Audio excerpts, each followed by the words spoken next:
Film की शुरुआत 1990 से पहले होती है। एक लड़का क्रिस्टोफर जो कुछ लिख रहा है और उसकी टी-शर्ट पर रॉबर्ट कॉस्मो की पिक्चर बनी है। क्रिस्टोफर की सिस्टर माइकल उसे देखकर स्माइल करती है। फिर न्यूज चैनल में रॉबर्ट्स और ह्यूमंस की लड़ाई दिखाई जाती है, जिनका हेड होता है मिस्टर पीनट। इंसान इथेन स्केट की बनाई हुई न्यूरोकास्टर टेक्नोलॉजी का यूज करके ये लड़ाई जीत जाते हैं। फिर हमें इथेन स्केट से इंट्रोड्यूस कराया जाता है और उसका सेंटर स्टेट दिखाया जाता है। अब कहानी शुरू होती है 1994 में। माइकल अपनी लेग में कुछ कट करती है, लेकिन कटर टूट जाता है। फिर वहां पर एक रॉबर्ट आ जाता है। वो उसे पूछता क्या कर रही हो। माइकल कहती तुम डोर नॉक नहीं कर सकते, और फिर कहती मैं स्कूल के लिए तैयार हो रही हूँ। फिर स्कूल में सभी स्टूडेंट्स कास्टर पहनते हैं, लेकिन माइकल उसे नहीं पहनती। फिर मिसेज सबलिंस्की कहती है कि ये पहनना सब बच्चों के लिए मैंडेटरी है। फिर फ्लैशबैक में माइकल अपने भाई को बहुत डरा हुआ देखती है रॉबर्ट टूटने की वजह से।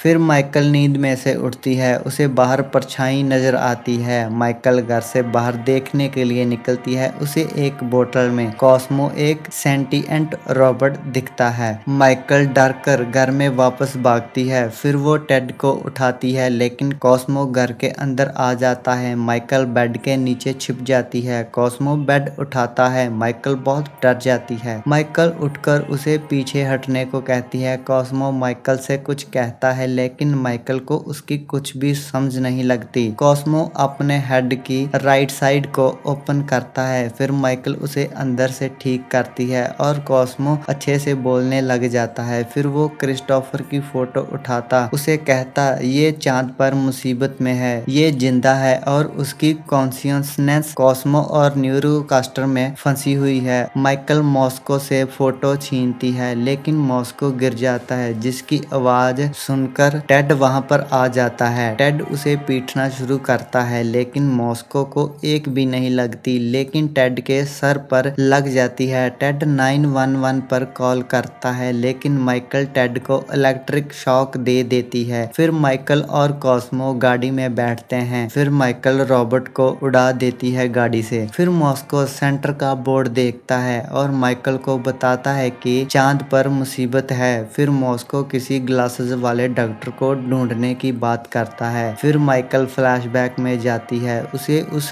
डॉक्टर की याद आती है जिसने क्रिस्टोफर को मारने की बात बताई थी। फिर माइकल और कॉस्मो न्यू मैक्सिको पहुंचते हैं। फिर नाइट में कॉस्मो देखता है एक आदमी कास्टर पहने रोड की साइड पर बैठा है। कॉस्मो माइकल से कहता है कि ये धरती खतरे में है। फिर वहां पर एक ट्रेलर आता है जिसमें से किड्स उतरता है। वो लॉकर में से पैसे निकालता है और वहां बाइक पर वॉल्फ आता है। वॉल्फ किड्स से गन लेता है। वॉल्फ किड्स पर गोली चलाने लगता है, लेकिन ट्रेलर में से मल्टीफॉर्म रॉबर्ट हरमैन निकलता है और वॉल्फ को मार देता है। ट्रेलर में कॉस्मो और माइकल चढ़ जाते हैं। उनकी गाड़ी के पास कलोनल ब्रैडबरी आता है और उसे माइकल और कॉस्मो के बारे में पता चल जाता है। किड्स और हरमैन के स्टेशन पर माइकल और कॉस्मो भी पहुंचते हैं। किड्स को उन दोनों के बारे में पता चल जाता है। फिर वहां पर कलोनल ब्रैडबरी पहुंचता है। दोनों रॉबर्ट्स छिप जाते हैं। हरमैन पीछे से कलोनल पर हमला करता है, लेकिन कलोनल किड्स को आगे कर देता है। माइकल क्लैप करती है और अंधेरा हो जाता है। किड्स कलोनल पर गोली चलाता है, लेकिन कलोनल को कुछ नहीं होता। कलोनल सिर्फ रॉबर्ट को ही मारना चाहता है। माइकल को कहता है तुम इसे मेरे हवाले कर दो, ये मेरी जॉब है। फिर सभी वहां से भागते हैं, लेकिन कलोनल पीछे से हमला कर देता है। दोनों रॉबर्ट कलोनल को रोकते हैं। फिर माइकल कलोनल को क्रेन से डैमेज कर देती है। फिर चारों वहां से बाहर आते हैं। फिर किड्स माइकल को बताता है अगर तुम 10 साल तक इस दीवार में घूमती रहोगी तो फिर भी तुम्हें बाहर जाने का रास्ता नहीं मिलेगा, हम यहाँ पर फंस चुके हैं। फिर उन्हें एक रॉबर्ट्स की आवाज आती है। फिर चारों छिप जाते हैं। किड्स एक शेल्टर को ओपन करता है। हरमैन एक बड़ा रॉबर्ट के अंदर बैठकर उसे कंट्रोल करता है और गाड़ी को उठा लेता है। माइकल, कॉस्मो और किड्स गाड़ी के अंदर होते हैं। माइकल, कॉस्मो, किड्स और रॉबर्ट्स हरमैन मिलकर डॉक्टर क्लार्क एम हेस्ट को ढूंढने के लिए निकलते हैं, जिसने क्रिस्टोफर की डेथ कंफर्म की थी। जर्नी के दौरान यह ग्रुप एक्सक्लूजन जोन जोन पहुंचता है। यहाँ रोबोट्स की एक कम्युनिटी है जिसे मिस्टर पीनट लीड करते हैं। डॉक्टर एमहर्स्ट बताता है कि क्रिस्टोफर की एक्सेप्शनल इंटेलेक्ट का फायदा उठाकर सेंटर कंपनी ने न्यूरोकास्टर बनाई थी, जो ह्यूमंस को रोबोट वार जीतने में हेल्प करती है। क्रिस्टोफर का दिमाग न्यूरोकास्टर सिस्टम का मेन सोर्स बन गया था और वो वर्चुअल रियलिटी में फंसा हुआ है। फिर वहां पर क्लोनल आ जाता है, लेकिन ग्रुप के सभी लोग भाग जाते हैं। वहां सिर्फ मिस्टर पीनट रहता है जो क्लोनल से फाइट करता है। जब सब बाहर भागते हैं तो बाहर सेंटर की आर्मी आ जाती है जिनसे उनकी फाइट होती है, लेकिन वो लोग कॉस्मो को उठा कर ले जाते हैं। सेंटर में क्लोनल को स्केट की सच्चाई पता चल जाती है। फिर माइकल, किड्स और बाकी रोबोट्स फाइट करने का प्लान बनाते हैं कि वो सेंटर पर अटैक करेंगे। माइकल सेंटर में एंटर करती है। किड्स और हरमैन सेंटर के बिल्डिंग पर कार फेंकते हैं और सारी आर्मी को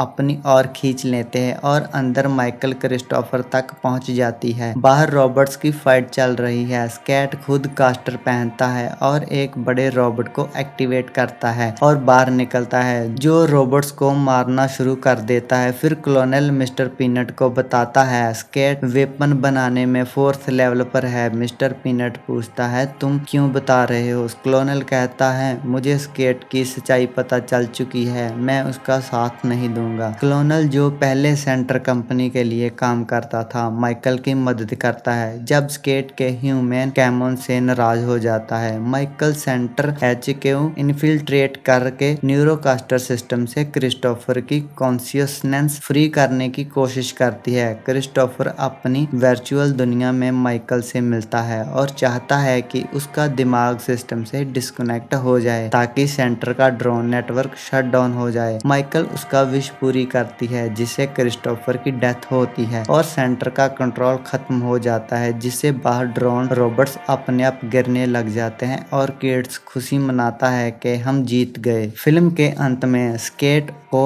अरेस्ट कर लिया जाता है और दुनिया पुरानी तबाही से उभरने लगती है। माइकल पूरा सच दुनिया के सामने ला देती है और सबको पीसफुली एक्सक्लूजन जोन में इनविटेशन भी देती है। एक इमोशनल ट्विस्ट ये है कि कॉस्मो रोबोट्स का बॉडी जंकयार्ड में डंप हो जाता है, लेकिन आखिर में वो उठता है। क्रिस्टोफर की कॉन्शियसनेस अब भी रोबोट में जिंदगी के कुछ असर छोड़ गई है।